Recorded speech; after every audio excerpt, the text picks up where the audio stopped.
The desert is silent until the wind begins to sing.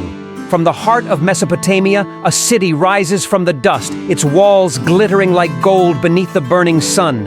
Here, men built a paradise so divine that even the gods were said to dwell among them. This is Babylon, the city where mortals defied heaven, and for a time, won. There are cities built by men, and there are cities that rewrite the destiny of mankind. Between the Tigris and the Euphrates, Babylon stood as the impossible dream, an empire of stone and spirit, where kings ruled not just nations but the order of the cosmos itself. Its towers pierced the clouds, its gardens floated like visions of paradise, and from the ziggurats, incense rose toward the sky as if the earth itself prayed. The Babylonians called it Kadingira, the gate of the gods. To step through it was to walk the line between divinity and madness. Every brick carried a prayer, every wall a challenge to eternity. For Babylon was not built merely to exist, it was built to endure, to outshine the stars, to defy the silence of time itself. But the higher man climbs toward heaven, the longer his shadow grows, and the greater the empire, the deeper the seeds of its fall. They said Marduk's breath filled its temples, that the kings of Babylon spoke his will. But beneath the hymns and glories lay a truth older than the gods. No kingdom built on pride can escape the weight of destiny. Babylon became both miracle and warning, proof that human hands could create beauty equal to heaven, and tragedy vast enough to shake the gods. Its hanging gardens, whether myth or memory, stood as humanity's defiance against nature itself. Its code of laws bound a civilization in the name of justice, and its armies stretched from the deserts of Persia to the gates of Jerusalem. Yet, within its golden walls, the whispers began. Whispers of ambition, of betrayal, of the inevitable turning of time. Empires do not die in a day, they decay from within. And Babylon, the city of kings and gods, would one day fall not to enemies, but to the silence it had once conquered. Still, when you stand among its ruins, the wind remembers. It hums with forgotten prayers, carrying the voices of builders, poets, and conquerors. It speaks of the moment mankind reached its hand toward the divine, and felt the divine pull away. For Babylon was more than a city. It was the reflection of every empire that came after. Rome, Persia, Byzantium, all bore its shadow. Because Babylon was not just the past, it was the prophecy of civilization itself. To rise in glory, to fall in pride, to leave behind the dust and the dream. And so, this is where our story begins. In the city of gods and kings, where man first believed he could command eternity, and where eternity began to answer back. Before Babylon became legend, before its ziggurats scraped the heavens, the land itself whispered of beginnings. It was a cradle of mud and fire, where rivers collided with dreams. Between the Tigris and the Euphrates, life took its first breath, and with it, the idea of civilization. They called this land Mesopotamia, the land between rivers.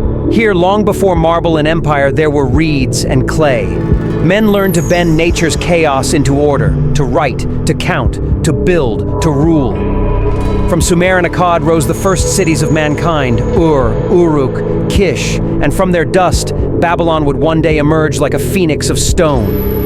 The dawn of Babylon was not born in thunder, but in patience.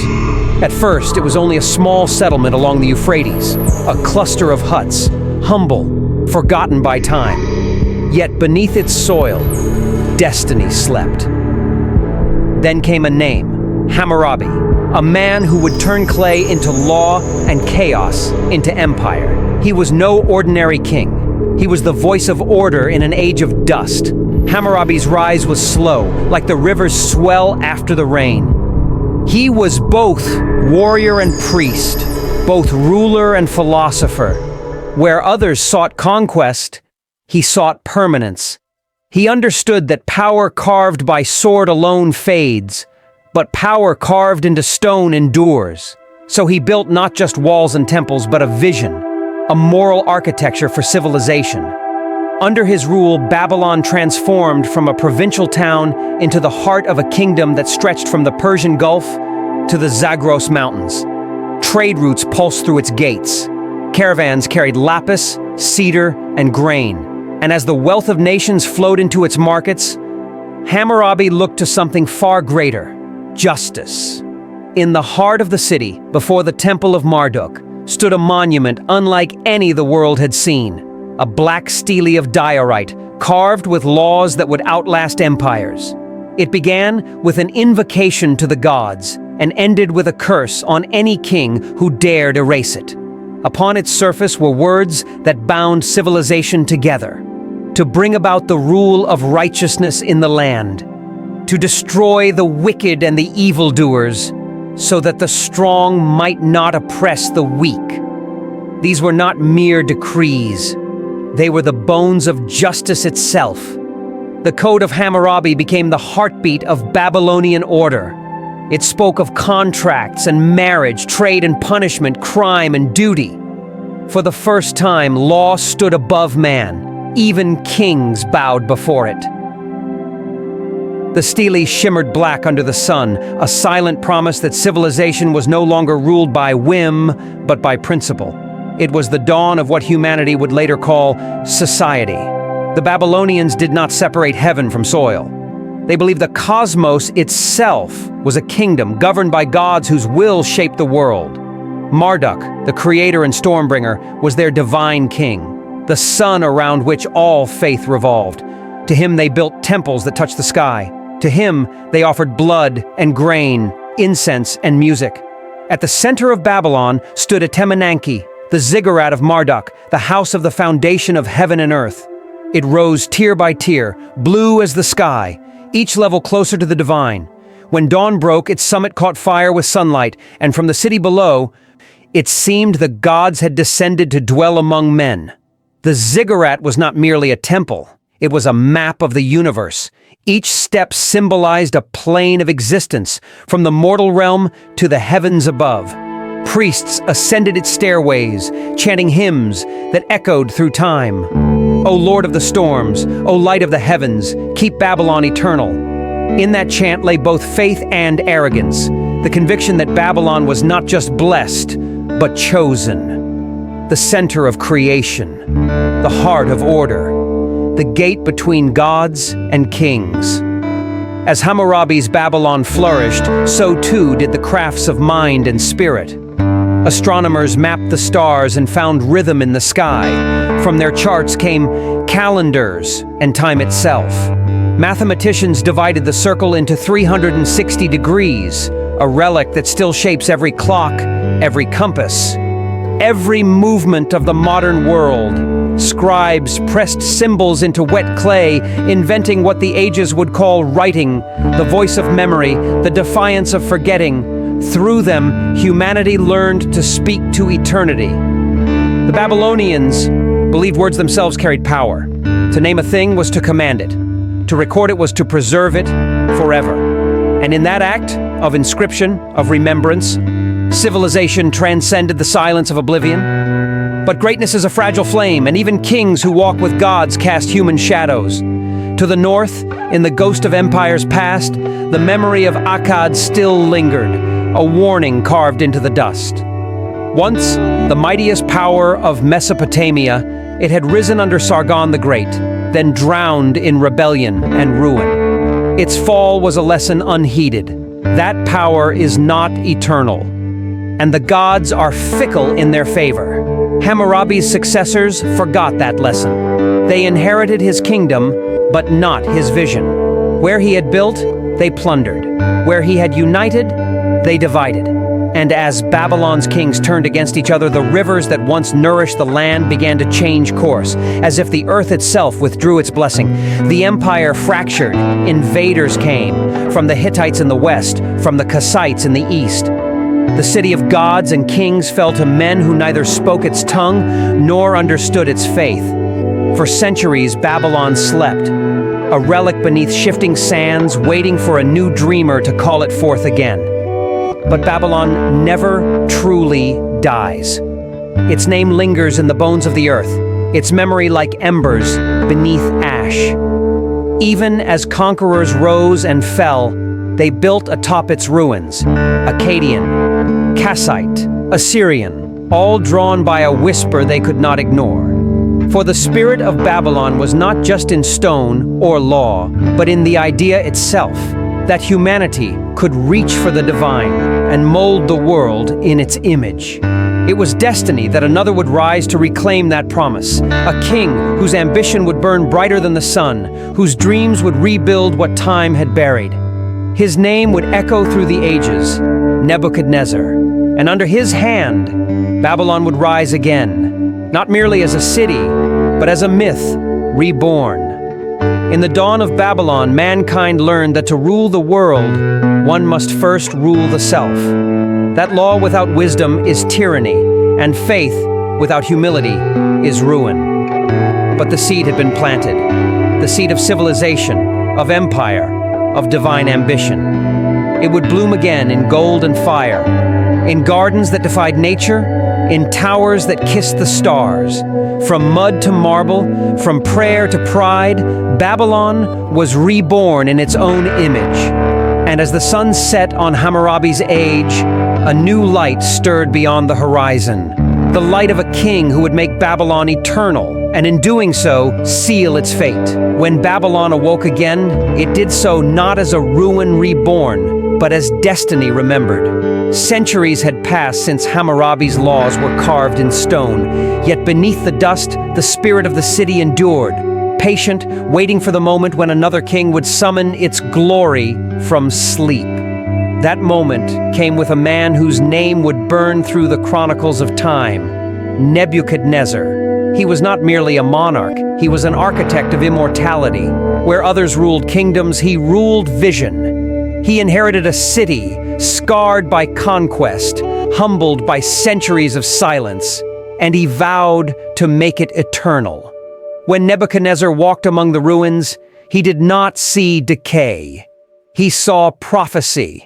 He saw the bones of gods buried beneath the earth, and he swore to awaken them. The rivers would flow again, the walls would rise again, and Babylon, once a whisper, would sing once more. So began the rebirth. Stone by stone, brick by brick, an empire rose from memory. The Euphrates became its lifeline, and its banks transformed into gardens of abundance. The city swelled like the heartbeat of a god, stretching outward until its walls circled the horizon. They said those walls were wide enough for 6 chariots to race side by side. They glittered beneath the desert sun, glazed with blue and gold, inscribed with the names of gods and kings. Above the northern gate, lions roared in eternal majesty, symbols of Ishtar, goddess of war and love. It was a gate that defied time itself. Through it, kings and conquerors passed, yet only one name echoed forever upon its stones: Nebuchadnezzar, King of Kings, chosen of Marduk. Under his rule, Babylon became not just a city, it became a vision of paradise. Its streets pulsed with merchants from distant lands, its temples blazed with offerings and song. Astronomers mapped the stars from their rooftops, believing each constellation carried divine purpose. Poets recited verses to the rhythm of the Euphrates. The city glowed at night like a second sky fallen to earth. But even amidst the splendor, one legend rose above all others, the tale of a garden that defied nature itself. They called it the Hanging Gardens of Babylon. They said Nebuchadnezzar built it for love, a gift for his queen, Amytis, who longed for the green mountains of her homeland. To ease her sorrow, the king commanded that paradise be built in the heart of the desert. Terraces climbed into the heavens, draped with vines, palms, and jasmine. Water flowed upward through secret channels, drawn by the ingenuity of engineers whose names are long forgotten. At dawn, mist rose from its leaves. At dusk, the air shimmered with fragrance. It was said that from the walls of Babylon, one could see heaven reflected in its blossoms. Whether myth or truth, the garden became a symbol, not of love alone, but of mankind's unrelenting desire to master the impossible. For in Babylon, even love was a form of conquest. Nebuchadnezzar's reign was not only of beauty, but of power. His armies marched with precision and purpose, their banners bright beneath the sun. He conquered Jerusalem, Tyre, and the kingdoms of the west, binding them beneath the Babylonian star. Yet for every nation he subdued, he offered more than chains. He offered assimilation, culture, and awe. Those who entered Babylon did not merely surrender their lands, they surrendered their breath. The city's grandeur became its own form of dominion. Foreign kings bowed not because they were conquered, but because they were overwhelmed. To walk through its gates was to stand before the mirror of eternity, to feel the weight of divinity pressing upon the soul. Inside his palace, Nebuchadnezzar built halls vast as horizons, with ceilings so high they vanished into shadow. Columns of cedar and alabaster lined the chambers, and walls shone with lapis lazuli, the stone of heaven. Every room spoke of order and divinity. Every corridor echoed with the breath of empire. Here the king sat upon his throne, carved of gold and obsidian, his gaze fixed upon the horizon where heaven touched the earth. And there, in the stillness between heartbeats, Babylon became more than a kingdom. It became the symbol of human ambition, the empire of the spirit. Yet beneath its perfection, the same shadow stirred, the one that has haunted all empires since the dawn of time. For no light burns without consuming itself. Nebuchadnezzar, the builder of worlds, began to see himself not as servant of the gods, but as their equal. His pride swelled like the river in flood season, and his faith turned inward. He no longer prayed to Marduk. He began to believe he was Marduk's reflection upon the earth. And so the seeds of decline were planted, not by enemies, but by the very hand that had built the city. The story tells that in his later years, the great king fell into madness. He wandered the gardens he had created, speaking to voices only he could hear. He looked upon his own walls and asked, "Is not this the great Babylon that I have built by my might and for my glory?" And the heavens, it is said, answered with silence. The silence of empires before their fall. The silence that comes when human ambition forgets its own limits. After his death, Babylon trembled. The kings who followed lacked his vision. The priests quarreled, the nobles schemed. The river that had once carried fortune now carried unrest. And far beyond the desert, another power began to stir. A tide from the east, led by a conqueror whose name would soon eclipse them all, Cyrus of Persia. When the Persian armies came, Babylon did not burn. It simply opened its gates. No battle was fought, no wall was breached. The city of gods and kings fell not to destruction, but to surrender. For perhaps Babylon understood that all things built to touch eternity must one day return to dust. And yet, even in its fall, the city did not die. It became memory, it became metaphor. Its stones may have crumbled, but its name became immortal. For in every age, in every civilization that dares to dream of greatness, the echo of Babylon resounds. The dream of man reaching for the divine. When the wind sweeps across its ruins today, it carries the scent of old faith and faded glory. It hums through the broken gates, through the hollowed ziggurat, whispering the same truth that has haunted empires since time began, that all who rise toward heaven must one day face their shadow. And that the greater the light, the longer that shadow grows. Nebuchadnezzar's Babylon remains more than dust. It remains a mirror. A mirror of our endless longing to build, to conquer, to defy oblivion. It teaches that civilization itself is both prayer and rebellion. The prayer to be remembered, the rebellion against time. And though centuries have passed, though kingdoms have come and gone, the dream of Babylon endures. It lives in the marble of Rome, in the temples of Athens, in the towers of New York, and the skylines of tomorrow. For every empire that rises carries within it a spark of that ancient city, the city of gods and kings, of pride and paradise, of heaven and ruin. Babylon has fallen, but its echo still walks among us. And somewhere, between the light and the shadow, the gods still remember the name.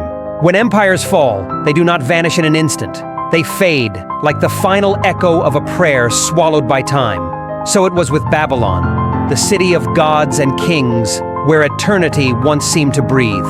The fall did not come in fire. It came in silence. No sword struck its heart.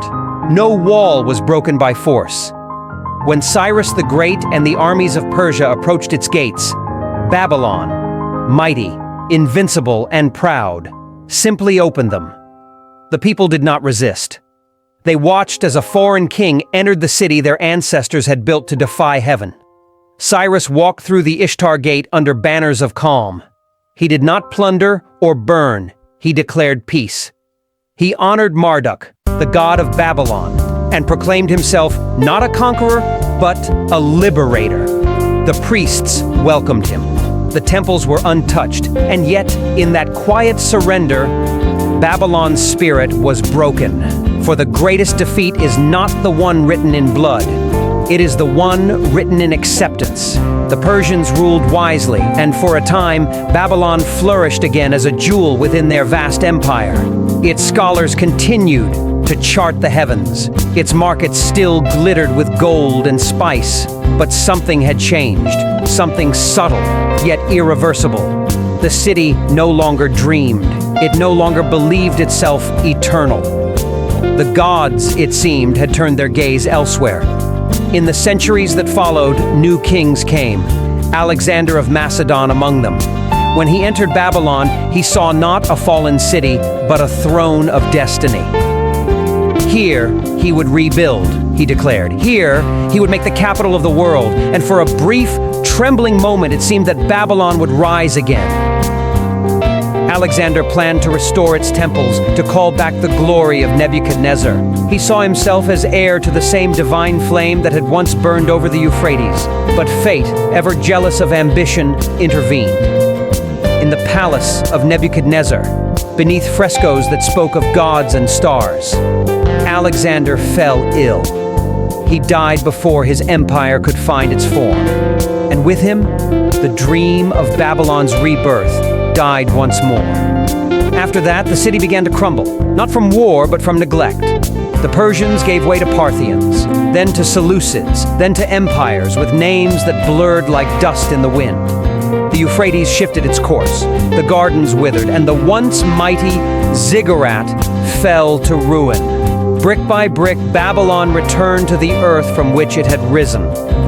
Travelers who came centuries later wrote of an empty plain, silent, haunted, scattered with fragments of glazed blue stone. They spoke of jackals wandering through fallen halls, of shepherds tending flocks where kings had once ruled the world. The city that had mirrored heaven was now indistinguishable from the desert. Its gates, once roaring with lions, whispered only to the wind. But Babylon did not die. It transformed. It ceased to be a place and became an idea, immortal, inescapable. Its name passed into scripture, into prophecy, into the memory of civilization itself.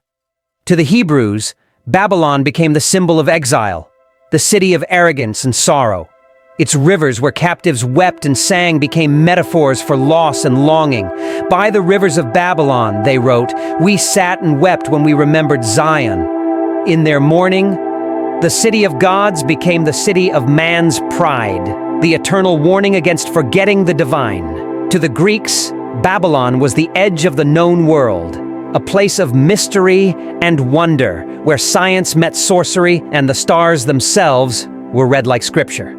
To later empires, Rome, Byzantium, Christendom, it was a word of fear and fascination. Babylon the Great, thundered the book of Revelation, the mother of abominations.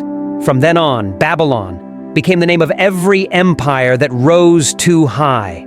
of every city that worshipped its own reflection. And yet, behind that curse, there lingers admiration. For even in condemnation, the world cannot help but marvel at what Babylon once was.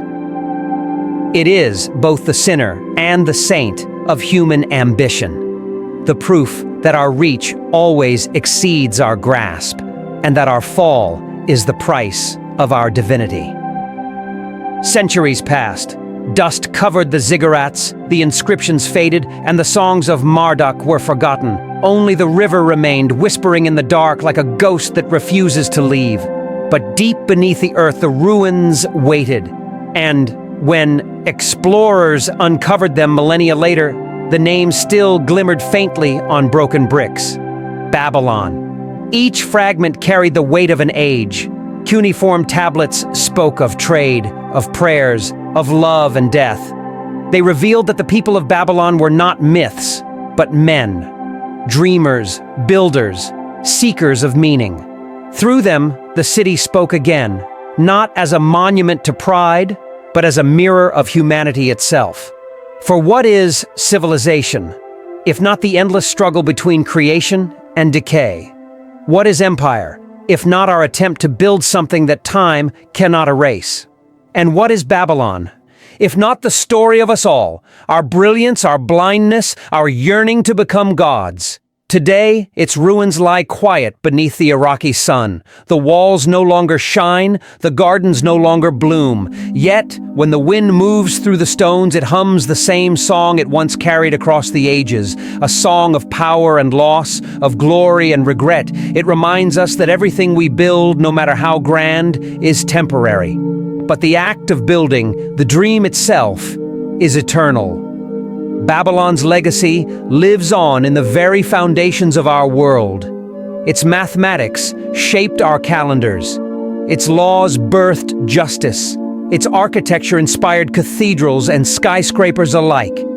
Every column that reaches for the sky, every tower of glass and steel, each carries within it the ghost of that first city that dared to touch heaven. We live surrounded by its echoes. Our cities pulse with the same hunger. Our leaders speak with the same pride. Our civilizations still chase the same illusion that we can master time. Yet the story of Babylon whispers otherwise. It tells us that time masters us, and that true immortality lies not in stone, but in the memory we leave behind. So when night falls over the ruins and the stars appear as they did thousands of years ago, Babylon breathes once more. The gods are silent, the kings are gone, but the dream remains. The dream that humankind can rise from dust, build beauty from chaos, and in doing so, touch eternity, even if only for a moment. For that is the meaning of Babylon. Not merely a city that fell, but a promise that endures, a mirror of our greatest triumph and our deepest flaw. The place where heaven once seemed within reach, and where we learned that to reach for it is to be human. And as the final light fades from its forgotten walls, the wind carries one last whisper across the desert. All empires fall, but the dream of Babylon never dies. The wind still moves across the plains where Babylon once stood. It carries the scent of dust and memory, whispering through stones that no longer remember their shape. The ziggurats are gone. The gardens have turned to sand. But something remains, something deeper than walls or empires. A pulse, a whisper, a dream. For Babylon was never just a city, it was an idea, the first great dream of mankind to rise above the earth and touch eternity. And though its bricks have long since fallen, its echo still lingers, reverberating through every age, every civilization, every human heart that dares to build. When the Persians claimed it, they inherited more than land. They inherited the concept of empire itself. When the Greeks conquered it, they carried its mathematics, its astronomy, its architecture. When the Romans built their forums and their laws, they built upon the bones of Hammurabi. Babylon's shadow stretched far beyond its walls, shaping the very language of power. The Babylonians divided the circle into 360 degrees. They measured the heavens, timed the solstice, and gave mankind the rhythm of time. Every clock that ticks, every calendar that turns, carries a fragment of their genius. The world still moves to Babylon's heartbeat. And yet, Babylon's truest legacy lies not in what it created, but in what it revealed about us, about the human desire to ascend, to control, to conquer, about the cost of greatness. The story of Babylon is the story of ambition unchained, of builders who reached for heaven and of gods who watched in silence as they fell. Its echo found new names through the centuries. Rome called itself the Eternal City, yet its poets whispered of Babylon when they wrote of pride. In Jerusalem, the prophets used its name to warn of arrogance. To the early Christians, Babylon the Great became the symbol of corruption and excess, the city that forgot the divine and worshipped itself. And still, in secret, artists and dreamers spoke of it with awe, because beneath the warnings there was admiration. For in Babylon's fall, they saw not evil, but humanity, magnificent, flawed, immortal in its yearning. Even as the desert reclaimed its stones, Babylon lived on in the words of poets. Herodotus called it a marvel. The Greeks wrote of her walls, vast and glittering, and of gardens that hung like clouds above the earth. Later, in distant lands, writers would use her name to speak of forbidden beauty, of decadence, of the eternal dance between creation and ruin. To say Babylon was to speak of the world itself, the splendor and the sin, the glory and the grief. Through centuries of silence, explorers sought her bones beneath the sands. Kings sent expeditions. Scholars traced her name through lost tablets. And then, in the modern age, the ground began to give up its secrets. The ruins were found, bricks still marked with the name of Nebuchadnezzar, fragments of cuneiform that told stories of trade, prayer, and sorrow, a map of the ancient world written in the language of clay. And as archaeologists brushed the dust from those relics, the world realized something profound. Babylon was not myth. It was real. It had lived, breathed, ruled, and fallen, just as we do. In that realization came humility. The myths of gods and kings were no longer distant. They were mirrors. The story of Babylon was no longer ancient. It was eternal. Look to any great city today and you will see its reflection. Skyscrapers rise like ziggurats. Highways flow like rivers. Temples of glass and steel glow in the night, proclaiming humanity's unending defiance of time. Each metropolis is a new Babylon, built on the same dream, haunted by the same fate. We build because we must. We reach because something inside us refuses to stay on the ground. But with each height we conquer, we edge closer to the same truth Babylon once taught, that every empire is a prayer written in dust. The name itself has become language. To say Babylon now is to speak of the eternal city of desire, the symbol of civilization's dual nature, beauty and pride, wisdom and hubris, order and ruin. It is invoked in prophecy and poetry alike. Reggae musicians sang of it as oppression. Painters painted it as paradise lost. Philosophers saw in it the archetype of the human condition, a civilization that became so perfect it forgot why it was built. But Babylon's echo is not only warning, it is also promise. Because to remember Babylon is to remember that we are capable of creation beyond imagination. That the same hands which build towers can also write laws, compose hymns, and chart the stars. Babylon was not destroyed because it dreamed too high. It was destroyed because it forgot to dream humbly. And in that paradox lies the greatest truth of all, that to reach for the divine is the essence of being human. When the night falls over the ruins today, the stars above Iraq burn bright and ancient,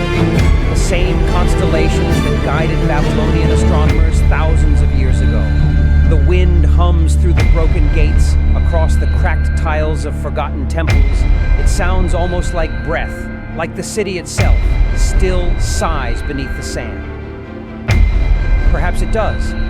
Perhaps all that we call history is not gone, but sleeping, waiting for someone to remember. And in remembering, Babylon breathes again. The builders of old are gone, but their dream remains alive. In the lights of our cities, in the codes of our laws, in the architecture of our minds. Every scientist who studies the heavens continues the work of Babylon's stargazers. Every artist who paints paradise rediscovers the gardens. Every philosopher who questions the limits of power echoes the voice of Hammurabi. The spirit of Babylon endures wherever man seeks to bring order to chaos, beauty to darkness, or meaning to the silence of the void. The city of gods and kings may have fallen, but its soul has spread across the earth. In every cathedral that reaches upward, in every law that protects the weak, in every empire that dares to dream, it lives. Babylon is not a book, it is a seed, a lesson written in stone, buried in time, waiting for us to read it again. And when the final empire of man has come and gone, when our towers collapse and our lights fade, perhaps the wind will whisper through our ruins too. Perhaps it will carry the same question that once echoed through the plains of Mesopotamia. What remains of us when the gods grow silent? And somewhere, across eternity, the answer will come back. Soft, patient, unbroken. The dream. Because that is what Babylon truly was. Not just a city, but a reflection of the human soul. Its brilliance, its blindness, its endless hunger to create. And though empires fall, though dust covers all names and kings, the dream of Babylon endures. It endures in every generation that dares to build. It endures in every civilization that forgets and remembers again. It endures in us. And so, as the last light fades from the horizon and the desert swallows the echoes of stone, one truth remains unchanged. All things return to dust. But the dream of Babylon will live for as long as mankind remembers how to look to the heavens. The story of Babylon does not end with its ruins. For some cities die and others ascend, becoming legend, becoming language, becoming part of the mind itself. Babylon is one of those, a place that no longer exists, yet never ceases to be. When the dust settled and the gods withdrew, what remained was not silence, but myth, a memory that refused to fade. For as long as humanity has dreamed, Babylon has lived, shifting form, changing meaning, reborn in the imagination of every generation. In the scriptures it became a warning, the city of arrogance, the throne of sin, the tower that sought to pierce the heavens. The story of the Tower of Babel, whether born of history or of poetry, became the shadow of Babylon itself. Men, united by one language, sought to build a tower that touched the sky. The gods, offended by their pride, scattered them across the earth and divided their tongues. Thus began the confusion of nations, the end of unity, the birth of difference. And so Babylon entered our consciousness not as stone or empire, but as symbol of ambition punished, of unity lost, of the eternal distance between heaven and man. Yet the myth was never simple, for within that story of divine wrath lay another truth, one older and softer, the truth of creation. That to build, even in defiance, is to express the divine spark within us. That in every act of pride there is also worship, in every fall a kind of offering. For the gods may have scattered our tongues, but they could not silence our need to reach upward. And so, the spirit of Babylon, defiant, luminous, tragic, became the heartbeat of civilization itself. In the centuries that followed, its name haunted our languages. It was whispered by prophets, sung by poets, condemned by saints, and desired by kings. Each era saw in it a reflection of its own soul. To the Jews, it was exile. To the Persians, inheritance. To the Greeks, mystery. To the Christians, apocalypse. To the dreamers of every age, it was the mirror of destiny. The proof that mankind could create heaven and destroy it. Painters gave it shape. Towers coiling into clouds. Gardens suspended in air. Flames licking at the edge of the divine. Composers gave it sound. Hymns of longing. Requiems for glory lost. Writers made it eternal.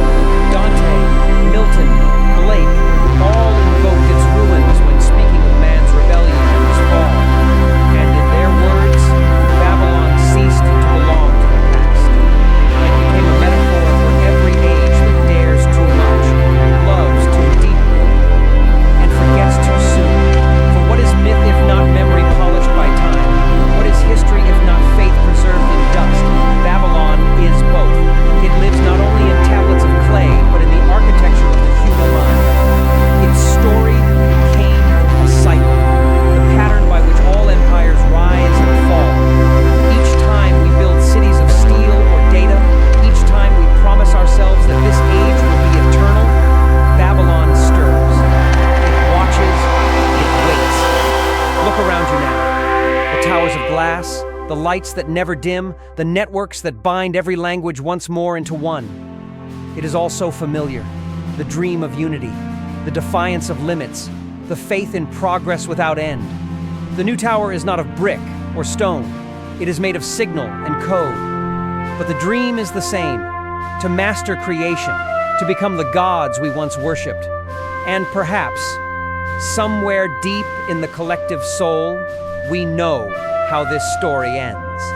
For every Babylon carries within it the seed of its own undoing, the moment when ambition turns to blindness, when creation forgets its purpose, when the builders cease to look upward and only look at themselves. Yet still we build, we cannot stop, because within that endless striving lies the meaning of our existence. Babylon's fall is not our warning, it is our inheritance. Its myth teaches us not to fear the heavens, but to remember humility in their light. It teaches us that beauty and ruin are twins, and that every act of greatness is also an act of surrender. There is a legend told by the desert tribes that when the night is quiet and the stars burn low, one can hear faint music rising from beneath the sands of Babylon, the sound of drums, of chants, of prayers carried on the wind. They say it is the echo of the builders, still at work in eternity, still laying bricks toward heaven, not in rebellion, but in remembrance. And perhaps they are right. Perhaps every human being carries a fragment of that city within them, the urge to build something that will outlast death, the yearning to be part of something greater than ourselves. That is the true Babylon. Not the empire of kings, but the empire of the human spirit. We call it many names now: art, science, faith, progress. But it is all the same impulse: to reach, to understand, to endure. And though our towers will fall and our empires will fade, the memory of Babylon reminds us that even in failure, there is glory. For to fail in pursuit of the divine is nobler than to live content within the dust. So, the myth remains. It moves through time like a river, bending and reshaping, never dying. In the ruins, in our stories, in the rhythm of our cities, Babylon breathes. It is the city beneath all cities, the one built not of brick but of belief.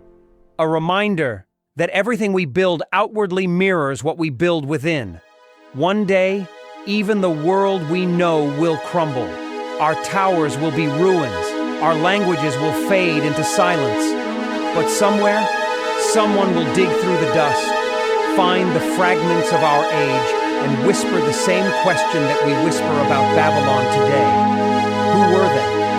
What did they believe? What did they dream? Perhaps, in that moment, we will become myth too, just as Babylon became myth to us. The cycle will continue as it always has. Empires will rise and fall. Names will change. But the memory, the longing, the light, the shadow will remain. For memory is the one empire that never falls. It transcends stone, outlives time, and turns history into meaning. Babylon's myth endures because it is written not on tablets or monuments, but on the human soul. Every dreamer who looks at the horizon and wonders what lies beyond it is part of its legacy. Every creator who dares to make something eternal is one of its builders. And so the story ends where it began, between earth and sky, between gods and men. A city built to touch eternity, and a humanity forever caught between pride and wonder. Babylon is gone, but the dream that built it is not.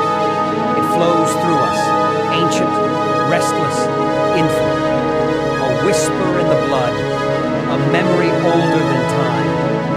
As long as mankind still looks upward, as long as we still build, still dream, still remember, Babylon lives. In the beginning, man spoke one language. The words flowed like a single river, pure, unbroken, divine. Every thought was understood, every dream shared, every prayer heard in perfect unity. It was said that in those days, the world itself breathed harmony, and from that harmony a dangerous thought was born. If we all speak as one, they said, why should the heavens be beyond us? Thus began the building of the tower.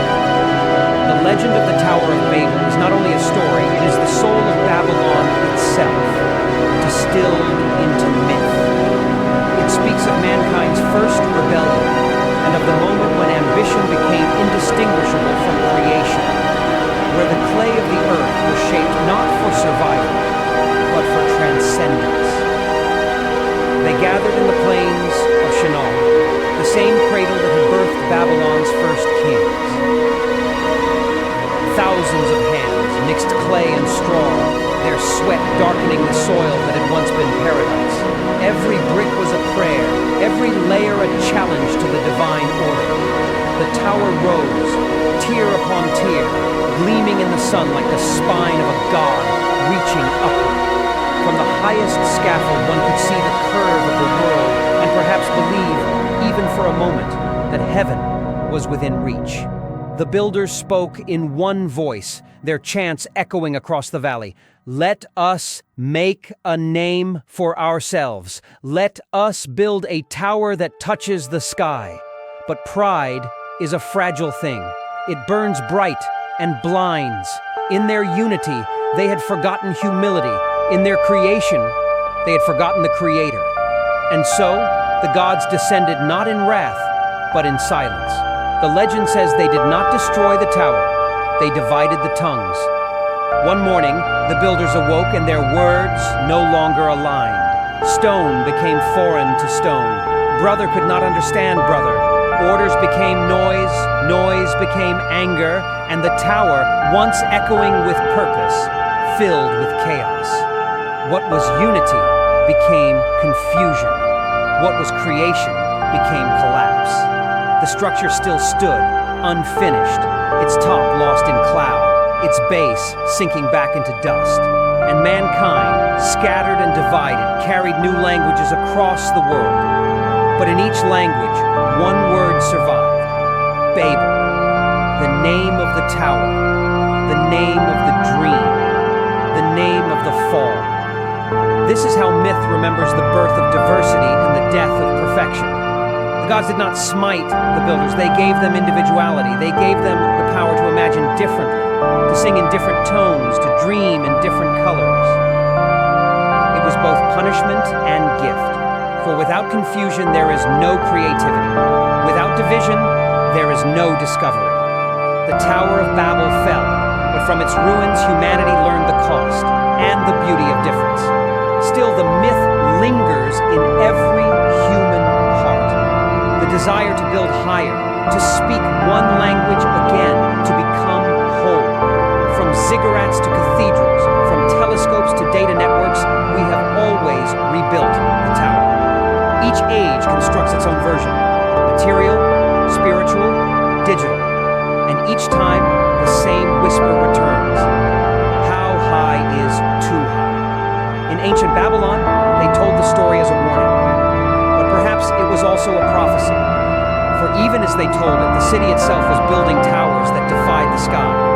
Atemenanki, the ziggurat of Marduk, was their answer to Babel, their attempt to finish what the ancients began. It rose 7 stories high, crowned in blue-glazed brick, a reflection of the heavens it sought to reach. Priests ascended its steps with incense and chants, believing each level brought them closer to divinity. When dawn touched its summit, it seemed as if the earth itself had lifted a finger to brush the face of God. But the legend of Babel lingered like an omen. For every ascent has its price. Every prayer that rises too high begins to tremble. Centuries later, when Nebuchadnezzar rebuilt the ziggurat, he invoked the same phrase once spoken in the plains, to make a name eternal. And perhaps, without knowing, he echoed the ancient builders. The same cry, the same yearning, the same illusion of permanence. In that echo lay the tragedy of all empires, that they forget they are echoes. The ruins of the tower became a place of silence. Travelers spoke of strange winds that sang through its broken stones, of whispers in tongues long dead. It was said that those who slept at its base dreamed of languages they did not know, voices calling from beyond eternity. The Babylonians believed the gods still guarded it, not out of vengeance, but remembrance, as if even they could not forget the moment when man reached for their rule. So, the Tower of Babel became the bridge between myth and history, between creation and consequence. Its shadow falls across every age. You can see it in the steeples of medieval cathedrals, in the towers of Renaissance cathedrals, in the skyscrapers of our own horizon. Every time we build higher than before, we are answering Babel's unfinished prayer. And perhaps that is the essence of civilization, to continue what was never meant to end. Some say the tower never existed, that it is only allegory, a metaphor for ambition or for the diversity of tongues. But myths are not false because they are not factual. They are true because we keep repeating them. The story of Babel does not describe the past, it describes the path. It reminds us that progress and pride are brothers, and that even confusion is divine. For though our languages differ, though our voices scatter like birds, there is still something shared beneath them all. The same yearning to create, to understand, to ascend. And that yearning is older than any god, older than any law, older even than Babylon itself. The Tower of Babel was never finished because it was never meant to be. It was a question, not an answer.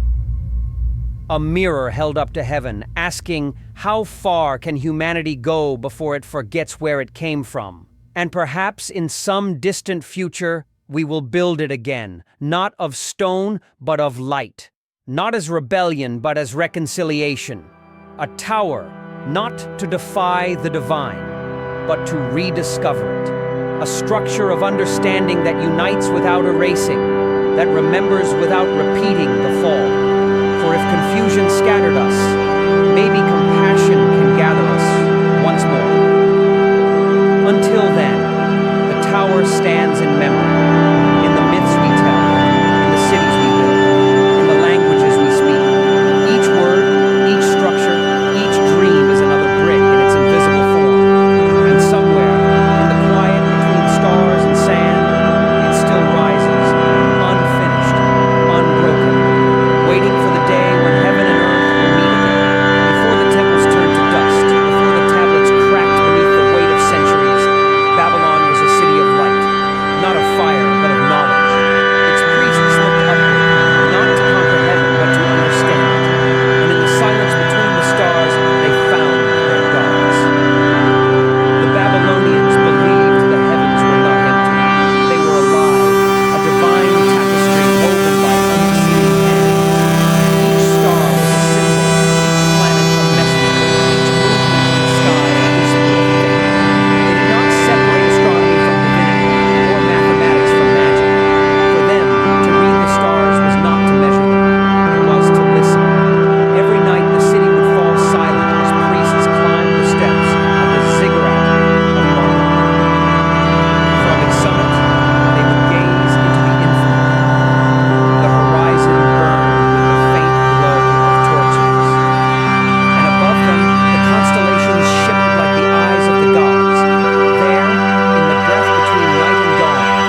observations were meticulous.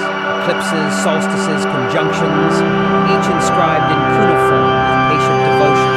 Through centuries of watching, they discovered patterns, the moon's cycle, the dance of planets, the eternal return of the seasons. From those patterns came prediction, and from prediction, power. Because to know the heavens was to command the earth. Kings sought their counsel before war, before harvest, before judgment. When the stars aligned, empires rose. When they darkened, thrones fell. Thus, astronomy became theology, science became faith, and Babylon became the first observatory of mankind.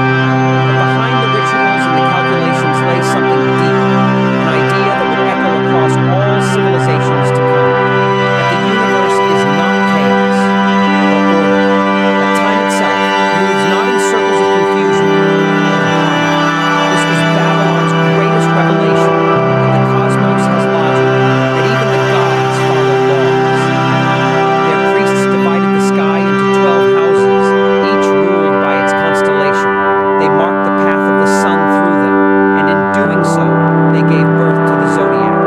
Long before Greece or Rome, long before the modern horoscope, the Babylonians had already mapped the heavens as a clockwork of divine precision. To them, the stars were not distant fire. They were the architecture of time. And time, to Babylon, was sacred. They invented the hour, the minute, the second. They divided the circle into 360 degrees, a reflection of the perfect order of the universe. Every number carried meaning, every ratio carried prayer. To measure was to worship. To count was to commune with the infinite. But even as they charted the skies, they never forgot the gods who dwelt there. Their pantheon was vast. Each deity a mirror of cosmic law. Marduk, the king of heaven and earth, brought order to chaos. Ishtar, fierce and radiant, ruled over love, war, and the morning star.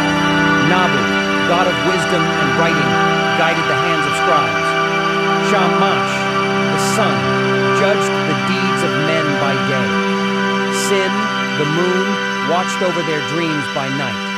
Each god a force, each force a truth, and between them all, balance, the eternal law of the universe.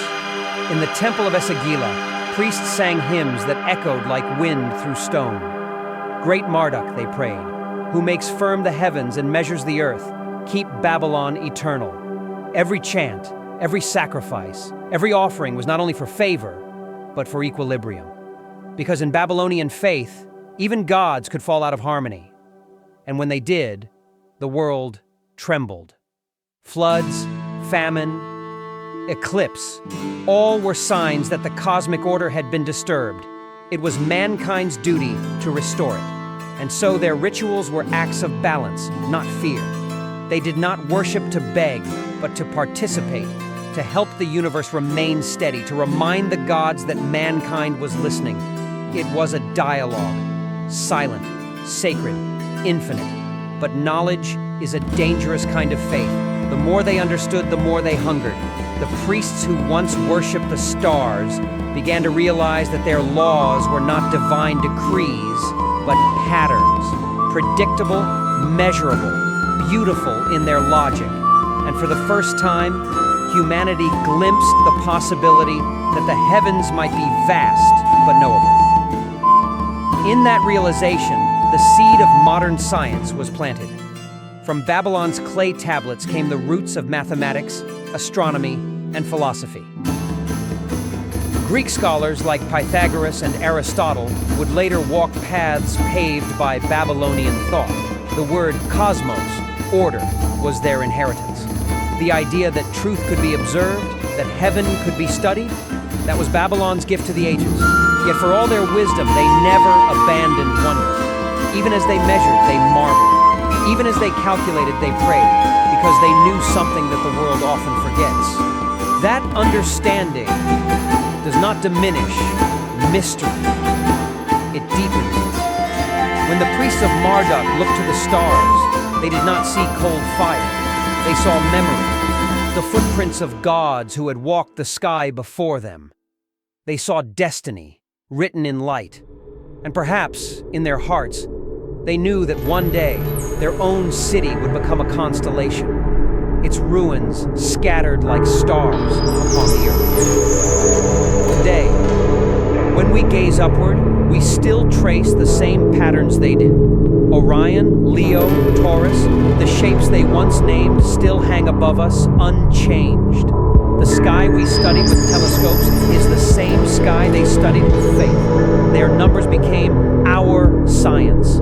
Their prayers became our curiosity. And somewhere in the quiet space between the two, Babylon still speaks. It speaks in the hum of observatories, in the rhythm of ticking clocks, in the formulas that bind matter and motion. It speaks in every child who looks at the night and wonders why. Because that question, that endless why, is Babylon's true legacy. The gods may have faded, the temples may have fallen, but the stars remain. And through them, so does Babylon. For as long as mankind looks upward, the city that first mapped the heavens will never truly die. Its spirit burns still, not in fire, but in thought. A city of gods, reborn as a city of reason. A city that once prayed to understand, and in doing so, taught the world how to wonder. Before the temples turned to dust, before the tablets cracked beneath the weight of centuries, Babylon was a city of light, not of fire, but of knowledge. Its priests looked upward not to conquer heaven, but to understand it. And in the silence between the stars, they found their gods. The Babylonians believed the heavens were not empty, they were alive. A divine tapestry woven by unseen hands. Each star was a symbol, each planet a messenger, each movement in the sky a whisper of fate. They did not separate astronomy from divinity or mathematics from magic. For them, to read the stars was not to measure them, it was to listen. Every night, the city would fall silent as priests climbed the steps of the ziggurat of Marduk. From its summit, they would gaze into the infinite. The horizon burned with the faint glow of torches, and above them, the constellations shimmered like the eyes of the gods. There, in the breath between night and dawn, they charted the heavens. They named the stars not for curiosity, but for reverence. They believed the sky was a scroll written by the divine, and to read it was to glimpse destiny itself. The path of Venus foretold love and war. The march of Jupiter spoke of kings and conquest. The rising of Sirius warned of floods. To them, the cosmos was a living scripture, a language only the wise could decode. And so, the priests of Babylon became both astronomers and prophets. They recorded what they saw on clay tablets, pressing into wet earth the rhythm of the universe. Their observations were meticulous: eclipses, solstices, conjunctions, each inscribed in cuneiform with patient devotion. Through centuries of watching, they discovered patterns. The moon's cycle, the dance of planets, the eternal return of the seasons. From those patterns came prediction. And from prediction, power. Because to know the heavens was to command the earth. Kings sought their counsel before war, before harvest, before judgment. When the stars aligned, empires rose. When they darkened, thrones fell. Thus, astronomy became theology, science became faith, and Babylon became the first observatory of mankind. But behind the rituals and the calculations lay something deeper, an idea that would echo across all civilizations to come, that the universe is not chaos, but order. That time itself moves not in circles of confusion, but in harmony. This was Babylon's greatest revelation, that the cosmos has logic, that even the gods follow laws. Their priests divided the sky into 12 houses, each ruled by its constellation. They marked the path of the sun through them, and in doing so, they gave birth to the zodiac. Long before Greece or Rome, long before the modern horoscope, the Babylonians had already mapped the heavens as a clockwork of divine precision. To them, the stars were not distant fire. They were the architecture of time, and time to Babylon was sacred. They invented the hour, the minute, the second. They divided the circle into 360 degrees, a reflection of the perfect order of the universe. Every number carried meaning. Every ratio carried prayer. To measure was to worship. To count was to commune with the infinite. But even as they charted the skies, they never forgot the gods who dwelled there. Their pantheon was vast, each deity a mirror of cosmic law. Marduk, the king of heaven and earth, brought order to chaos. Ishtar, fierce and radiant, Rafa ruled over love, war, and the morning star. Nabu, god of wisdom and writing, guided the hands of scribes. Shamash, or the sun, judged the deeds of men by day. Sin, the moon, watched over their dreams by night. Each god a force, each force a truth. And between them all, balance, the eternal law of the universe. In the temple of Esagila, priests sang hymns that echoed like wind through stone. Great Marduk, they prayed, who makes firm the heavens and measures the earth, keep Babylon eternal. Every chant, every sacrifice, every offering was not only for favor, but for equilibrium, because in Babylonian faith, even gods could fall out of harmony. And when they did, the world trembled. Floods, famine, eclipse, all were signs that the cosmic order had been disturbed. It was mankind's duty to restore it, and so their rituals were acts of balance, not fear. They did not worship to beg, but to participate, to help the universe remain steady, to remind the gods that mankind was listening. It was a dialogue, silent, sacred, infinite. But knowledge is a dangerous kind of faith. The more they understood, the more they hungered.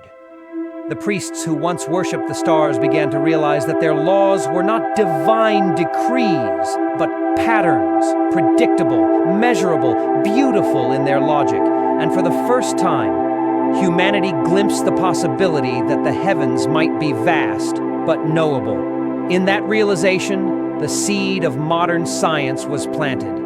From Babylon's clay tablets came the roots of mathematics, astronomy, and philosophy. Greek scholars like Pythagoras and Aristotle would later walk paths paved by Babylonian thought. The word cosmos, order, was their inheritance. The idea that truth could be observed, that heaven could be studied, that was Babylon's gift to the ages. Yet for all their wisdom, they never abandoned wonder. Even as they measured, they marveled. Even as they calculated, they prayed. Because they knew something that the world often forgets. That understanding does not diminish mystery, it deepens it. When the priests of Marduk looked to the stars, they did not see cold fire. They saw memory, the footprints of gods who had walked the sky before them. They saw destiny written in light. And perhaps in their hearts, they knew that one day their own city would become a constellation, its ruins scattered like stars upon the earth. Today, when we gaze upward, we still trace the same patterns they did. Orion, Leo, Taurus, the shapes they once named, still hang above us unchanged. The sky we study with telescopes is the same sky they studied with faith. Their numbers became our science. Their prayers became our curiosity. And somewhere in the quiet space between the two, Babylon still speaks. It speaks in the hum of observatories, in the rhythm of ticking clocks, in the formulas that bind matter and motion. It speaks in every child who looks at the night and wonders why. Because that question, that endless why, is Babylon's true legacy. The gods may have faded, the temples may have fallen, but the stars remain. And through them, so does Babylon.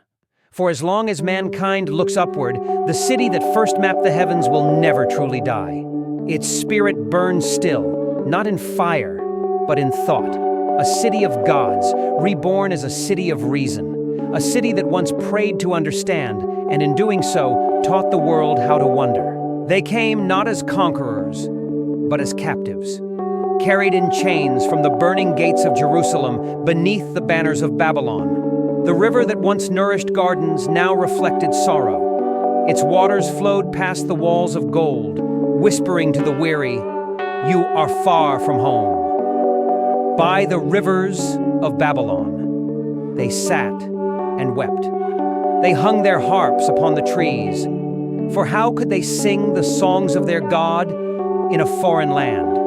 The wind carried the echo of their prayers across the Euphrates, mingling with the chants of priests and the drums of processions.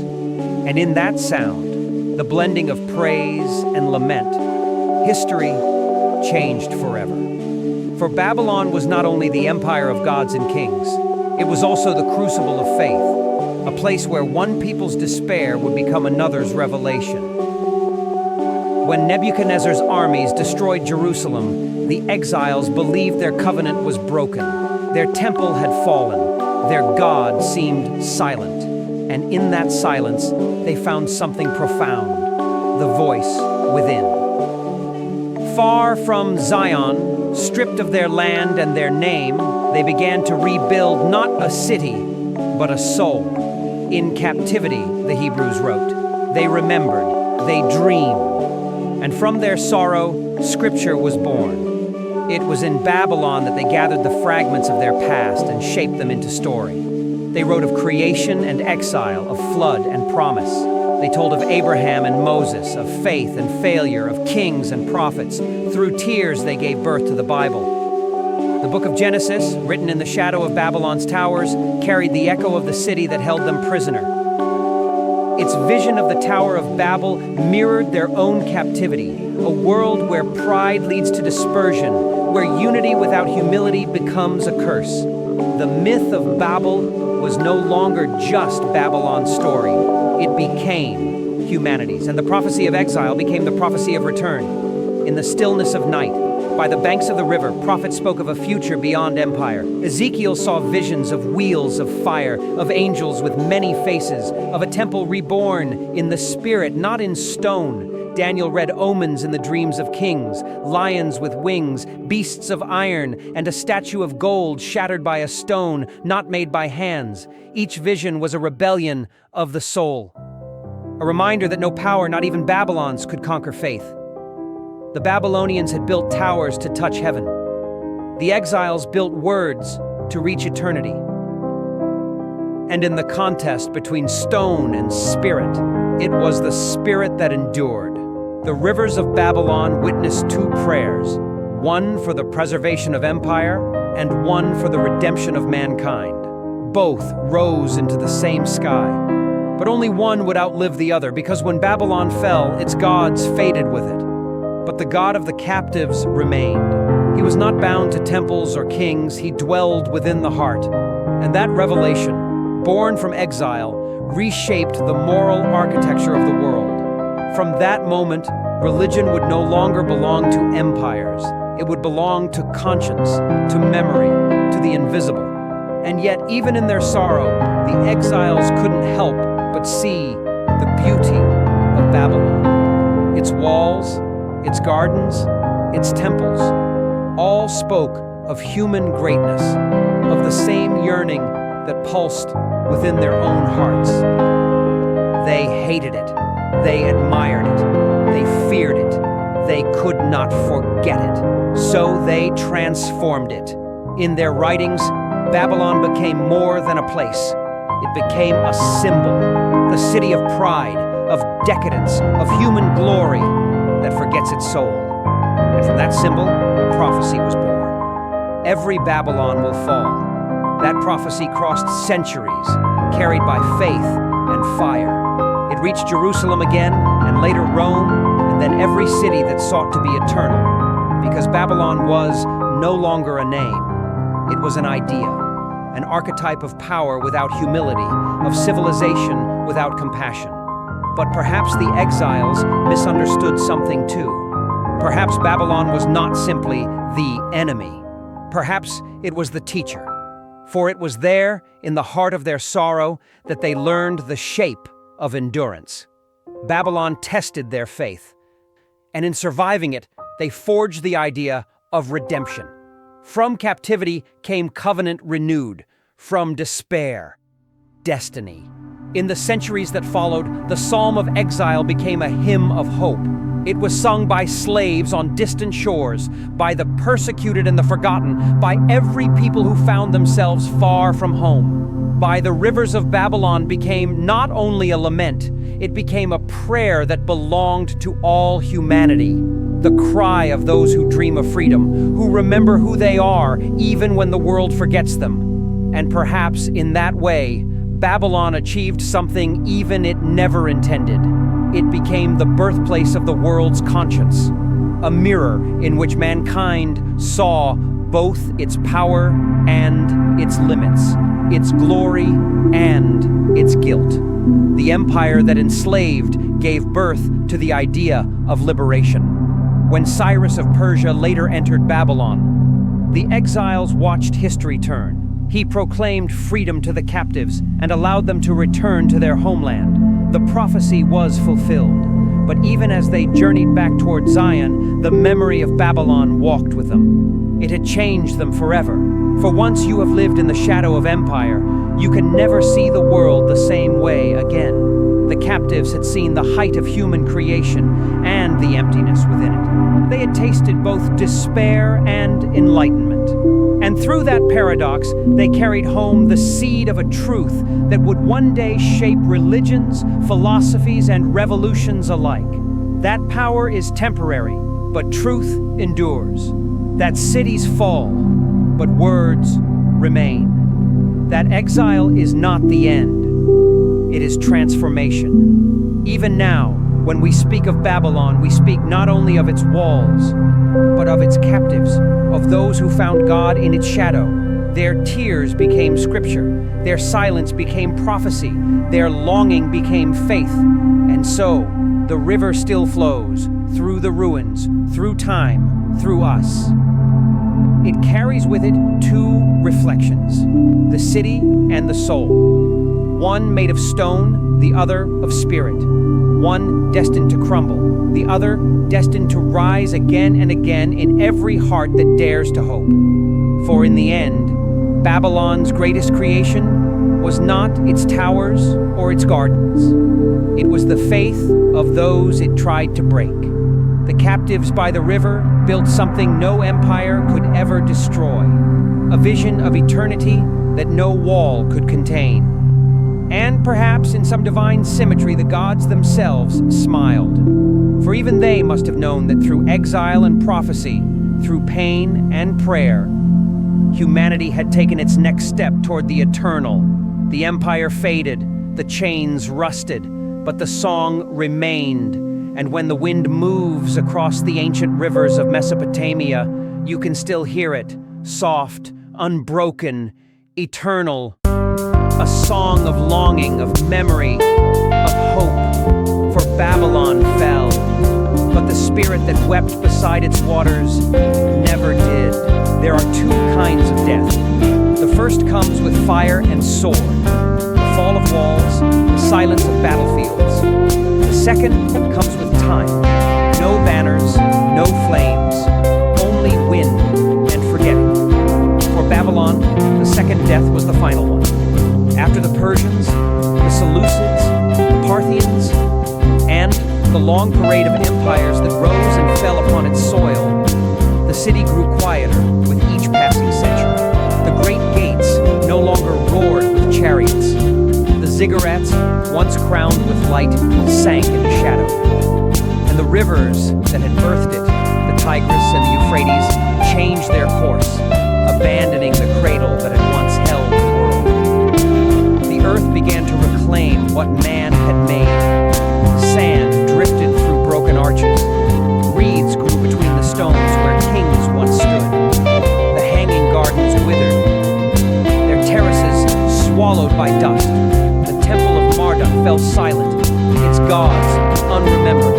Only the whispers of shepherds crossed the plains, stories of a city cursed by heaven, punished for pride. To them, the ruins were haunted, a warning, not a wonder. And so, Babylon passed not into destruction, but into myth. By the time Rome rose in the west, Babylon was already a ghost. The travelers who sought it found only silence. Mounds of clay, half-buried walls, the faint shimmer of blue brick beneath the sun. The empire that once ruled the horizon had become a riddle. Its name survived only in scripture and song, as a memory of both glory and sin. The Persians had forgotten it. The Greeks had romanticized it. The desert winds had erased it. Only the earth remembered. It is said that time is the greatest sculptor. And in the centuries that followed, time carved Babylon into legend. Each culture that came after reshaped it to its image. A city of wonder, a city of decadence, a city of blasphemy, a city of divine fire. In forgetting, the world remembered it anew. By the medieval age, no one knew where Babylon truly lay. Its location had become an obsession for scholars, priests, and wanderers. They searched the deserts of Mesopotamia, guided by scripture and stars. Some claimed to find its towers near Baghdad, others near Hilla, others still in the shifting dunes far to the south. But the real Babylon, the one of stone and breath, lay sleeping beneath centuries of dust, unseen but not gone. In its absence, the name became symbol. To the Christian world, Babylon was no longer a place. It was the world itself. It was the city of sin, the empire of temptation, the fallen beauty of humankind. It was Rome. It was wealth. It was everything that dazzled and decayed, and yet, beneath the condemnation, a strange longing lingered, the same longing that built it. Because to curse Babylon is to remember it, and to remember it is to keep it alive.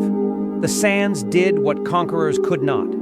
They erased the shape, but preserved the myth. No fire could destroy what the human imagination kept burning. And in that paradox, Babylon found a new kind of immortality, not as empire, but as memory. Centuries turned. The world changed. The Tigris and Euphrates still flowed, but the land between them was a silence few dared to cross. Then, in the age of exploration, the silence was broken. European travelers, inspired by scripture and curiosity, came to the plains of Mesopotamia. They searched for the city of Nimrod, the Tower of Babel, the palace of Nebuchadnezzar. Some came as scholars, some as dreamers, some as thieves. They dug where the desert seemed to hum, following fragments of rumor, lines of ancient text. And beneath the dust, Babylon stirred. In 1811, the first great excavation began. By 1899, the German archaeologist Robert Koldewey arrived with patience and iron will. For 17 years, he unearthed the bones of the forgotten city, the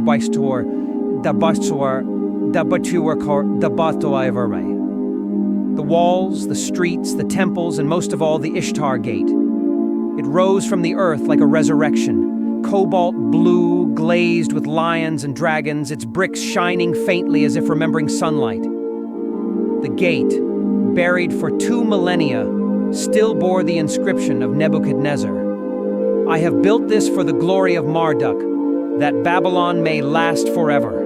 And though the empire was gone, his wish had come true in another way.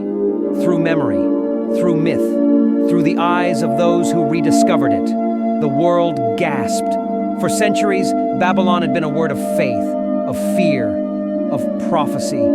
Now it was stone again, real, tangible, mortal. Yet in that rediscovery lay something bittersweet.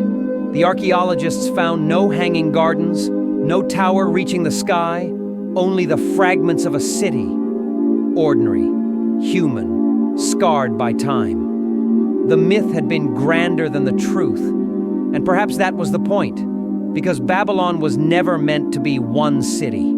It was every city, every ambition, every civilization that dared to reach beyond itself.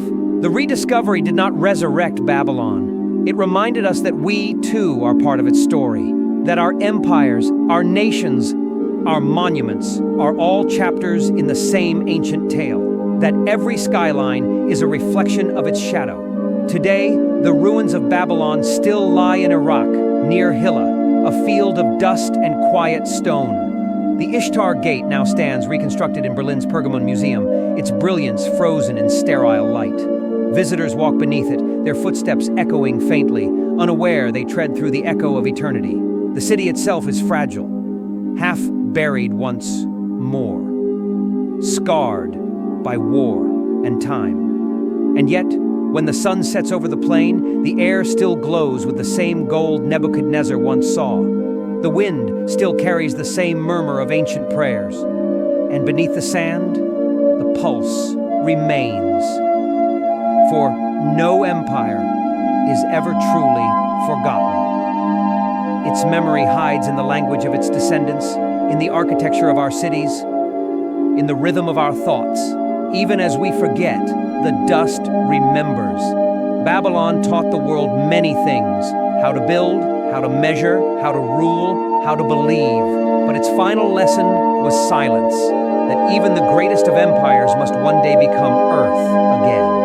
That the sands of time are not destroyers, but keepers, patient, impartial, eternal. And as night falls over the ruins, the stars awaken, the same stars the Babylonians once named, still burning with undimmed fire. Time moves on, but the heavens do not forget. They watch as they always have, keeping vigil over the city that once tried to join them. The sands shift, the wind sighs, the stones sleep, and in the stillness a truth endures, one whispered by history, echoed by the cosmos. Nothing built by human hands lasts forever, but the dream that built it always will. There is a silence that follows every empire. It is not the silence of death, but of remembrance, the hush that lingers after the last echo fades.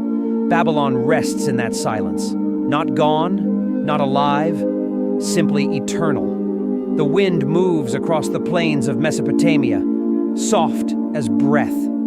It gathers dust, golden and weightless, and carries it over the broken walls. That dust was once a palace, once a temple, once a dream. It was touched by kings, by slaves, by the hands of builders who believed they were shaping forever. Now it drifts freely, belonging to no one, belonging to all. If you listen closely, the dust speaks, not in words, but in memory. It whispers of Hammurabi's laws carved into black stone, of Nebuchadnezzar standing upon his walls, gazing at the horizon where the desert met eternity, of captives by the river, singing their lament to a God who still listened. It whispers of faith, pride, wonder, and of the quiet after both triumph and fall. Babylon was born from dust and returned to it, but in between, it gave humanity something no dust could erase. The dream that we can create order from chaos, that we can build beauty from clay, that even as we are small, fleeting, and mortal, we can shape something vast enough to touch the divine. Every civilization that came after has carried a fragment of that dream. Rome built its marvel upon Babylon's blueprint. Jerusalem carried its faith. Athens carried its reason. And we, in our cities of glass and light, carry its restlessness. When we raise towers into the clouds, when we chart the stars, when we write laws and songs and prayers, we are repeating the same gesture that began beside the Euphrates, the gesture of creation, defiance against the void. Babylon was never just about empire. It was about possibility, about the human refusal to remain in the dust, to rise, even knowing we will fall, to dream, even knowing time will forget. The Babylonians measured the heavens and found harmony. They built gardens to rival paradise, towers to reach the gods, and codes to bind chaos with justice. And though their works crumbled, their spirit became the foundation of all that came after. Their fall was not an end. It was a beginning, written in reverse. For what is eternity, if not the persistence of memory through change? What is civilization, if not the echo of one city repeated in 1,000 tongues. Every time we remember Babylon, we rebuild it, not in stone, but in the mind. In every story, every law, every dream of immortality, the city rises again. And yet, the dream carries a warning, because within every creation lies its own destruction. The same fire that builds also consumes. Babylon teaches us that greatness without humility becomes ruin, that even the mightiest empire can be undone by its own reflection. Its fall is not tragedy, it is truth. The eternal rhythm of rise and decline, of light and shadow. Still, there is beauty in that rhythm, the beauty of impermanence. For what meaning would eternity hold, if not for the fleeting spark that reminds us to live?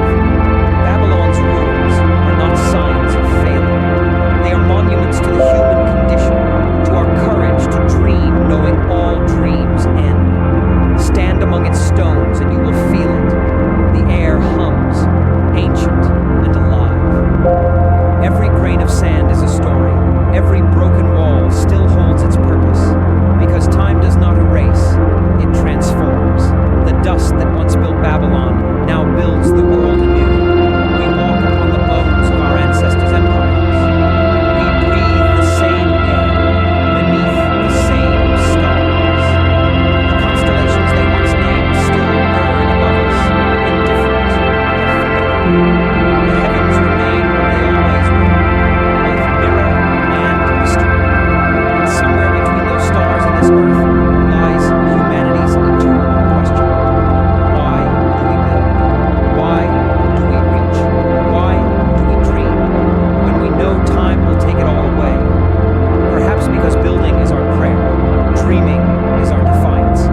To create is to participate in the divine. Each brick we lay, each thought we shape is an act of worship, a conversation with eternity.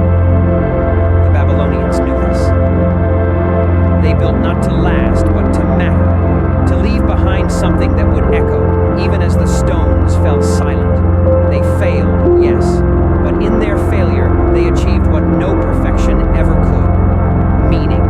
That is the secret buried in the dust, that impermanence itself is sacred, that everything which fades becomes part of something larger, and that the dream, though fragile, is indestructible. Look to the ruins of Babylon today. There's no sound of war, no chorus of priests, only the wind. But in that wind, you can hear the voice of the ages, quiet, patient, infinite. It says, all things rise, all things fall, and all things return to the dream that made them. The dust carries the story onward, across deserts, across oceans, across time. It settles on our cities, our monuments, our lives, reminding us that we, too, are temporary and therefore beautiful. Babylon's story is the story of us all. We build kingdoms of stone and empires of thought. We love, we lose, we learn, we fall, and we build again. Each generation adds a layer to the endless tower of human striving. Each age calls it by a different name. But at its heart, it is always Babylon, the city of gods and kings, the city of dust and dream. And though the earth may one day reclaim even our world, our towers collapse over words of thought, dream, through wind, through stars, through memory, because the dream does not belong to time, it belongs to the human spirit. In the end, Babylon was never destroyed. It was transformed. From city to story, from stone to symbol, from empire to eternity. The gods may have fallen silent, but the builders still speak through every generation that dares to rise. The dust remembers, the dream endures, and when the final light fades, when all empires are equal beneath the stars, the voice of history will whisper once more across the sleeping earth. There was once a city called Babylon. Built by hands of men who dreamed of heaven. It fell, as all cities must, but its dream became a world. For more than 2,000 years,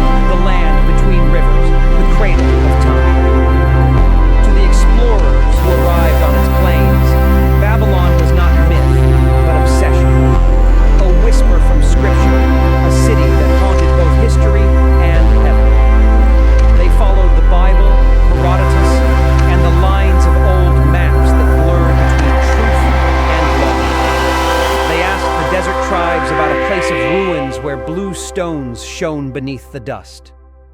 And the tribes would nod. Yes, there was such a place, cursed, silent, sacred. They called it Babel.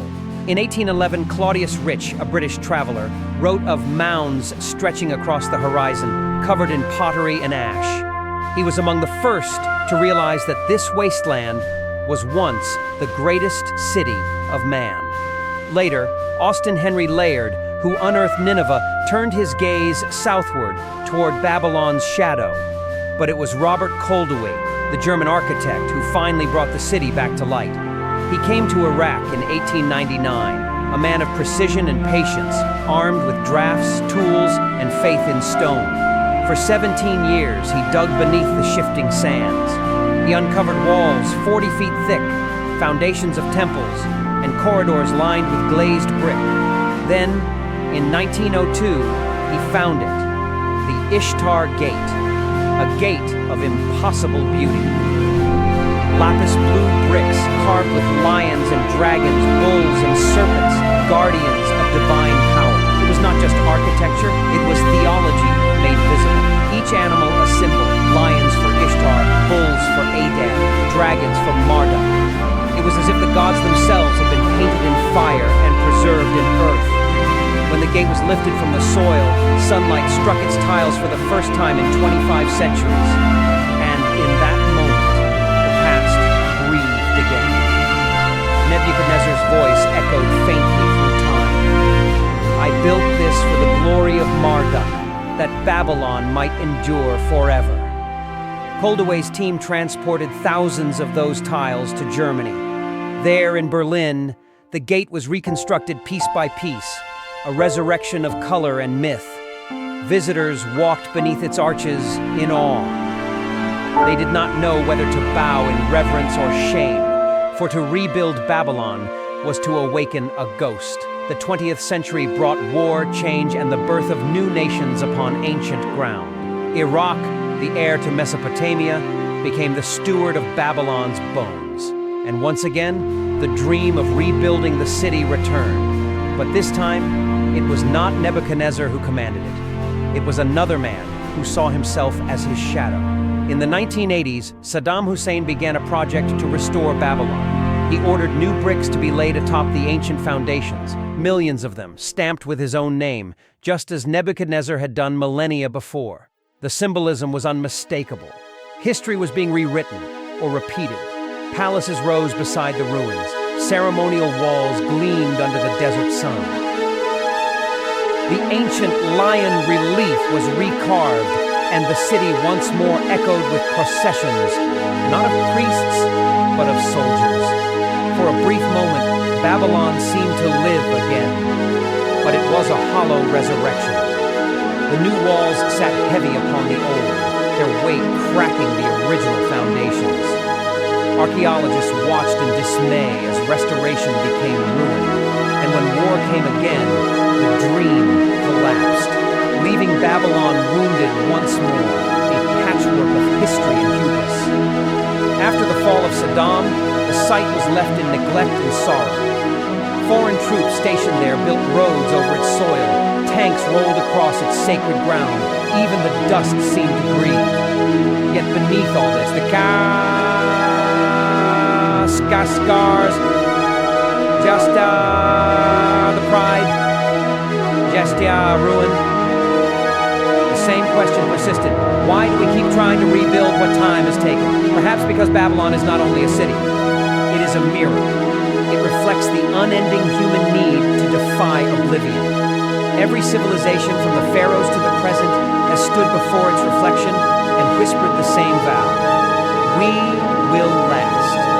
But time is patient. It waits for us to forget, then reminds us again, through sand, through ruin, through rediscovery, that endurance belongs not to stone, but to story. Today, archaeologists continue to work among the ruins, carefully brushing away centuries of dust.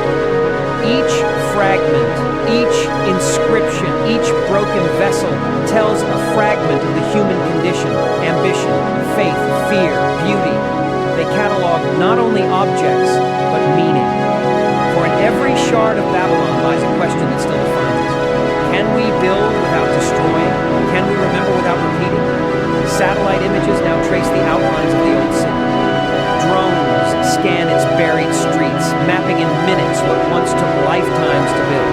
Technology has become the new archaeology, and yet the feeling remains the same: awe and humility before the vastness of time. Even now, Babylon stands at the crossroads of politics, memory, and myth. Some wish to restore it for tourism, others to preserve it as sacred ground. UNESCO has declared it a World Heritage Site, but its future remains uncertain. It is both treasure and warning, both heritage and haunting. Visitors who walk there today see a horizon of pale earth and crumbling brick.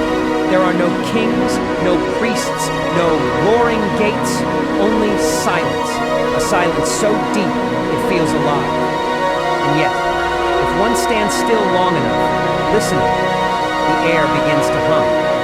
It is not wind, it is memory.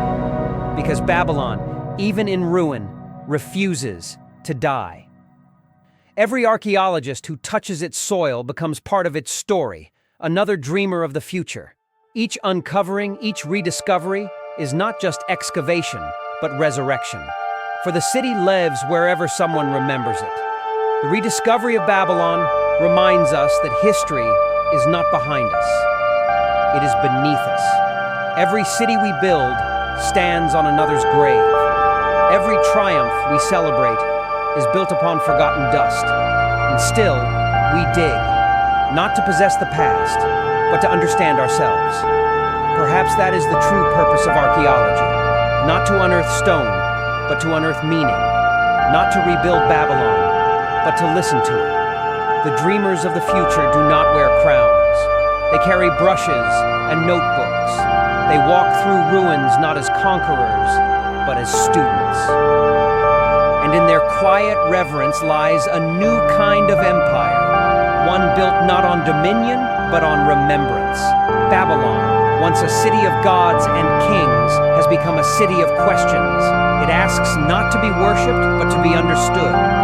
It reminds us that every civilization is both miracle and warning, that the line between creation and destruction is thin and always human.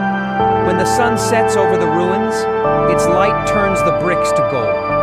For a moment it feels as if the city is alive again, breathing, shimmering, eternal. But as the light fades, the illusion breaks, and night falls softly over the plain. Only the stars remain, watching as they always have. And perhaps that is enough. For in the eyes of the cosmos, even the briefest flicker of human greatness shines forever. And somewhere, deep in the silence of the desert, Babylon still dreams, waiting for the next hand, the next mind, the next generation